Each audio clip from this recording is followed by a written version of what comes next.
कहानी की शुरुआत होती है और हमें रॉजर नाम के एक लड़के को दिखाया जाता है जो कि अपनी स्कूल की छुट्टियां होने के बाद घर आ रहा था और उसको घर छोड़ने के लिए उसके घर की एक नौकरानी आई होती है। यहाँ पर हम देखते हैं कि रॉजर अपनी नौकरानी को देखकर मन ही मन बहुत ही ज्यादा खुश हो रहा था। अब हम देखते हैं कि वो घर पहुंच जाने के बाद अपनी मॉम से मिलता है, लेकिन उसकी मॉम की नजर उसके गीले पैंट पर पड़ जाती है। दरअसल यहाँ पर हम जान पाते हैं कि रॉजर ने अपनी नौकरानी को देखते हुए अपनी पैंट को गीला किया था, जिसको मॉम देख लेती हैं। अब अपने घर के अंदर जब वो जाता है तो तब वो वहाँ पर अपनी सिस्टर से भी मिलता है, जिसके बाद उसकी सिस्टर उसे अपना घर और जंगल घुमाने लेकर जाती है। जब वो जंगल में जाता है तभी उसकी वही नौकरानी उसे फिर से वहाँ पर मिल जाती है। जब वहाँ पर उसकी नौकरानी को इमरजेंसी लगती है तब वो वहाँ से भागने लगता है, लेकिन तभी भागते हुए उसका पैर फिसल जाता है और वो नीचे गिरता है और तभी उसे पता चलता है कि जंगल से किसी और की भी आवाज आ रही है। और जब वो उस आवाज की तरफ और पास जाकर देखता है तो उसे पता चलता है कि उसके घर की नौकरानी किसी और आदमी के साथ सेक्स कर रही है। ऐसा देखकर रॉजर फौरन अपने घर पर आ जाता है। अब जब वो अपने घर के कमरे में होता है तभी उसे फिर से आवाज सुनाई देने लगती है। अब जब वो अपने दरवाजे से बाहर देखता है तो उसे अपनी नौकरानी दिखाई देती है जो कि अपने रूम से आधी ही बाहर निकली होती है और वहाँ भी कोई उसके साथ इंटीमेट हो रहा होता है। अभी अपनी बहन के साथ सोने लगता है और तभी उसकी बहन उसे बताती है कि हमारे घर में जो आंटी रहती है वो अभी तक वर्जिन है। अब अगली सुबह उसकी सिस्टर उसे जंगल घुमाने ले जाती है और तब उसकी नजर वहाँ पर पड़ती है जहाँ पर उसके घर की नौकरानियां नहाने के लिए आया करती है और तभी वहाँ पर एक एक करके उसके घर के नौकर भी आने लगते हैं और इन तीनों नौकरों को देखने के बाद नौकरानियां अजीब अजीब इशारे करने लगती हैं। अब इसके बाद हम देखते हैं कि रॉजर नौकरानियों को और भी करीब से देखने की कोशिश करता है, लेकिन वहीं का एक नौकर उसे ऐसा करते देख लेता है और उसको फौरन वहां से जाने के लिए कहता है। और तभी वहां पर उसे उसकी सिस्टर मिल जाती है जो कि उससे पूछती है कि तुम अब तक कहाँ थे। अब इसके बाद उसकी सिस्टर उसे पास ही के एक चर्च में लेकर जाती है और उसको वहां से चर्च की छत में लेकर जाती है और वहां पर पहुंचने के बाद वो दोनों देखते हैं कि वहां पर रॉजर की आंटी आई है जो कि चर्च के फादर से कहती है कि जब से रॉजर घर में आया है तब से मैं उसे पसंद करने लगी हूँ और बस मेरा दिल कहता है कि मैं उसके साथ अपनी हर रात गुजारूं। अब जब रॉजर को ये बात पता चलती है तो वो बहुत ही ज्यादा हैरान हो जाता है। अब वो अपनी आंटी को बहुत ही करीब से देखने की कोशिश करता है और तभी वो चर्च के फादर के सामने उल्टा लटक जाता है। वहाँ पर चर्च के फादर उसे पकड़ लेते हैं और उसकी शिकायत उसकी मदर से करते हैं। तब उसकी मदर उससे पूछती है कि इसकी सजा आखिर क्या होनी चाहिए। तब फादर उससे कहते हैं कि इसे पीछे से 100 बार मारा जाए और ये सब उसकी नौकरानियां और सिस्टर देख रही होती हैं।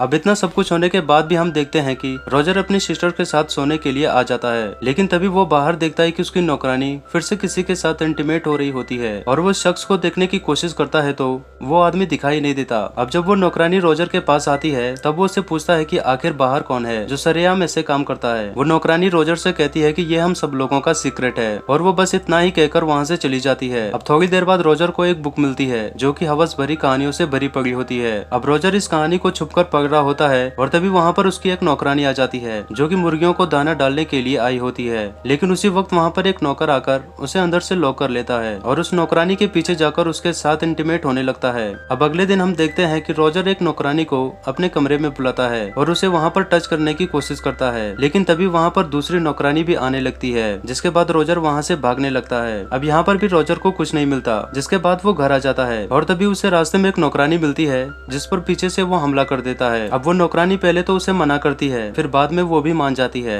अब अगले दिन घर के सारे मर्द किसी काम से बाहर चले जाते हैं और इसका फायदा रॉजर उठाता है। तब वो जाकर एक नौकरानी के साथ इंटीमेट होता है। अब रात हो जाने के बाद रॉजर अपनी आंटी का इंतजार कर रहा होता है। अब काफी रात गुजरने के बाद उसकी आंटी भी आ जाती है और यहाँ पर ये दोनों बहुत सारी बातें करने लगते हैं। फिर वो उससे कहता है कि तुम अभी तक वर्जिन हो और इसमें मैं तुम्हारी मदद कर सकता हूँ। लेकिन यहाँ पर पहले तो उसकी आंटी रॉजर को मना करती है, लेकिन उसके फोर्स करने के बाद वो मान जाती है, जिसके बाद आज रात ये यहीं पर इंटीमेट होने लगते हैं। अब कुछ देर बाद वहाँ पर हेलन नाम की एक नौकरानी आती है और तभी रॉजर उसे पीछे से पकड़ लेता है और यहाँ पर उसके साथ भी इंटीमेट हो जाता है। अब अगले दिन हम देखते हैं कि रॉजर अपनी हवस मिटाने के लिए अस्तबल में जाता है, जहाँ पर रॉजर एलिशा को सेड्यूस करने लगता है और यहाँ पर भी वो उसके साथ फिजिकल रिलेशन बना लेता है। यहाँ पर हमें पता चलता है कि रॉजर ने अपने घर की किसी भी लेडी को नहीं छोड़ा है। अब इसके बाद काफी वक्त गुजरने के बाद हम देखते हैं कि रॉजर इस हद तक गुजर जाता है कि एक बार वो अपने कमरे में बहुत सारी लड़कियों को बुलाकर इंटीमेट हुआ करता है। अब कुछ टाइम बाद हम देखते हैं कि एलिशा रॉजर से कहती है कि अब वो प्रेग्नेंट है और ऐसा सुनकर रॉजर की फट जाती है। अब अगले दिन रॉजर के कमरे में एक नौकरानी आती है और वो भी कहती है कि वो प्रेग्नेंट है और तब तक उसकी आंटी भी आकर कहती है कि वो प्रेग्नेंट है